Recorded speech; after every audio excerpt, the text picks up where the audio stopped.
स्वागत है दोस्तों आपका हमारे चैनल नॉलेज हब में। इस वीडियो में हम बात करने जा रहे हैं about the new IT rule. Without any further delay let's get started. Government of India ने इसी साल एक नए आईटी रूल को लाया है और इस आईटी रूल के अंदर जो है गवर्नमेंट ने कुछ गाइडलाइंस बताई है to the intermediaries and the digital media को। ठीक है, डिजिटल मीडिया जितने भी हैं उनको। बेसिकली आपके मन में अब क्वेश्चन उठा होगा कि इंटरमीडियरीज होता क्या है। इंटरमीडियरीज के अंदर वो लोग आते हैं, जैसे कि आप एग्जाम्पल ले लो सोशल मीडिया का, और वो भी सोशल मीडिया में मैं आपको बोल रहा हूँ कि ट्विटर का एग्जाम्पल लो। अगर ट्विटर पे क्या होता है कि किसी एक पर्सन ने कोई अब्यूजिव कंटेंट को पोस्ट किया है, तो क्या हो सकता है कि जो नेक्स्ट पर्सन है जिसको उस अब्यूजिव कमेंट से हर्ट पहुंचा है, वो नेक्स्ट डे कोर्ट जाता है और केस फाइल करता है अगेंस्ट दी ट्विटर। लेकिन वो ट्विटर के रिगार्डिंग वो जो आपका केस है वो नहीं चलेगा। वो किसके रिगार्डिंग चलेगा? वो जो पर्सन ने उस कमेंट को ट्वीट किया था उसके ऊपर केस चलेगा। बेसिकली यही चीज़ है, क्योंकि इंटरमीडियरीज के अंदर जो भी लोग आते हैं, जो भी प्लेटफॉर्म्स आते हैं, उनको प्रोटेक्शन एक तरह से गवर्नमेंट प्रोवाइड करती है। यही इंटरमीडियरीज के लिए और डिजिटल मीडिया के लिए ये कुछ गाइडलाइंस आई थी।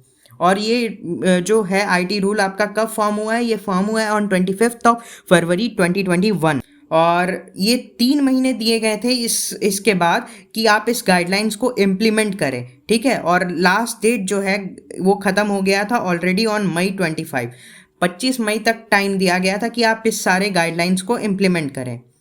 लेकिन क्या हुआ कि ये सारे गाइडलाइंस इशू करने के बाद भी बहुत सारे सोशल मीडिया प्लेटफॉर्म हैं जो इसे इम्प्लीमेंट नहीं कर रहे हैं। स्पेशली इसमें ट्विटर है, और उल्टा ट्विटर क्या कर रहा है कि हमारे जो लॉ मिनिस्टर हैं रविशंकर प्रसाद, उनका अकाउंट को ब्लॉक कर दे रहा है। और फर्दर वो लोग क्या कर रहे हैं, जो वेरीफाइड टिक होता है उसको जो है, जो ब्लू टिक आप देखते हैं इन द ट्विटर, उसको रिमूव कर दिया जा रहा है from the Twitter side of the account of our vice president of India.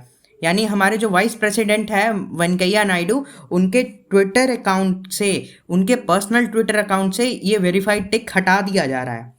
हमारे लिए ये क्या पॉजिटिव न्यूज़ लेके आई है? तो सबसे पहले अब क्या होगा कि कोई भी जो है नॉन कंसेंशुअल इंटीमेट पिक्चर और सीन होंगे उनको रिमूव करना होगा, both by the social media as well as OTT platforms. जितने भी ओटीटी प्लेटफॉर्म्स है, सोशल मीडिया है, सब पे जो आपके इंटीमेट सीन्स हैं, इंटीमेट पिक्चर्स हैं, उनको नहीं दिखाए जाएंगे।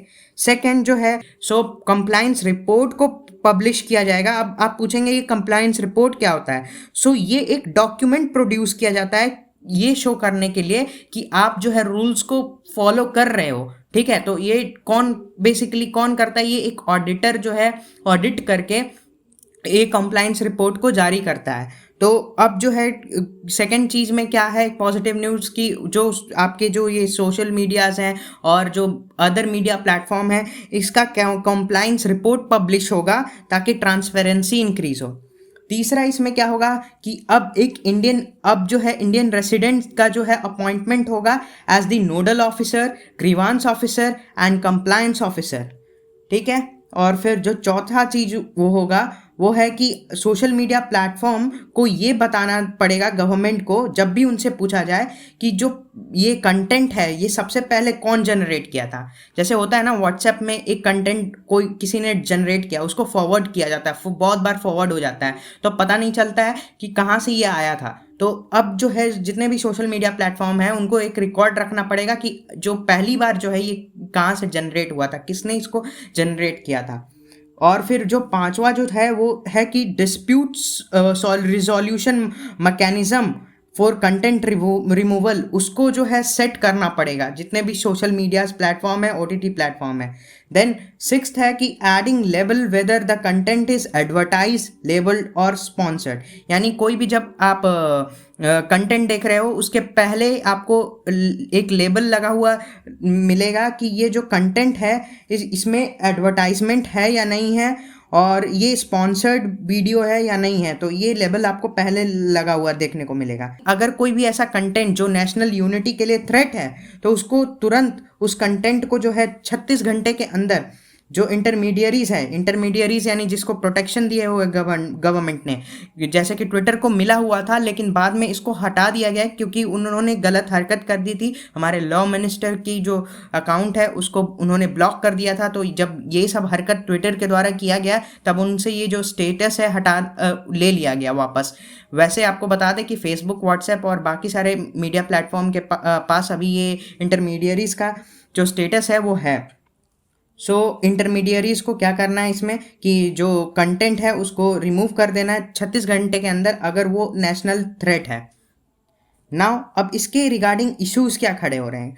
इश्यूज ये खड़े हो रहे हैं, सबसे पहला इशू तो कि अब ये बोला जा रहा है कि गवर्नमेंट अब इजीली सप्रेस कर पाएंगे किसी भी प्रोटेस्ट को, अगर वो कोई वैलिड रीजन के लिए भी हो रहा है, सही में किसी पर्टिकुलर रीजन के लिए हो रहा है, तो गवर्नमेंट उसको नेशनल थ्रेट बोल के 36 घंटे के अंदर वो जो प्रोटेस्ट का जो कंटेंट है उसको तुरंत हटवा सकती है।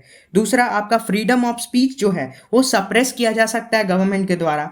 फिर जो आपका जो तीसरा है वो है कि आपका अब एंड टू एंड इनक्रिप्शन खत्म हो जाएगा। एंड टू एंड इनक्रिप्शन खत्म हो जाएगा क्योंकि व्हाट्सएप और बाकी सारे मीडिया प्लेटफॉर्म को अब रिकॉर्ड रखना होगा कि जो पहला जो मैसेज है वो किसने जनरेट किया है। तो अब आपका एंड टू एंड इनक्रिप्शन खत्म हो जाएगा। वैसे एंड टू एंड इनक्रिप्शन क्या होता है कि जब आप किसी को मैसेज भेजते हैं तो वो कोड में जाता है सामने वाले पर्सन को, और जो सामने वाला पर्सन जब आपको मैसेज बैक करता है तो वो भी कोड में आता है। ना आपको ना वो व्हाट्सएप को भी नहीं पता चलता कि आप उस नेक्स्ट पर्सन को क्या भेज रहे हो, और नेक्स्ट पर्सन को भी नहीं पता मतलब जब नेक्स्ट पर्सन भेजता है आपको उस टाइम भी व्हाट्सएप को नहीं पता चलता है। लेकिन अब जो है ये end to end encryption break हो जाएगा क्योंकि अब उनको रिकॉर्ड रखना होगा सोशल मीडिया प्लेटफॉर्म को कि सबसे पहले ये मैसेज कहाँ जनरेट हुआ था। नाउ जो चौथा चीज़ है वो है कि अब एडिशनल कॉस्ट जो है इंटरमीडियरीज का वो इंक्रीज हो जाएगा for the appointment of officer. So जैसा कि हम बताए थे आपको कि जो ऑफिसर्स नए नए अपॉइंट होंगे जैसे कि नोडल ऑफिसर, ग्रीवांस ऑफिसर और कंप्लायंस ऑफिसर, सो इसको जब अपॉइंट किया जाएगा इंटरमीडियरीज के द्वारा तो क्या हो जाएगा, कॉस्ट भी बढ़ जाएगा इन सारे जो मीडिया प्लेटफॉर्म्स है ये सब का। अब बेसिकली ये जो आपका आईटी रूल है ऑफ 2021 इसके रिगार्डिंग लेटेस्ट न्यूज़ क्या है। सो लेटेस्ट न्यूज़ अगर हम बात करें इस आईटी रूल के रिगार्डिंग तो सबसे पहला लेटेस्ट न्यूज़ है कि गूगल और फेसबुक ने सबमिट कर दिया अपना पहला कॉम्प्लायंस रिपोर्ट को 3 जुलाई।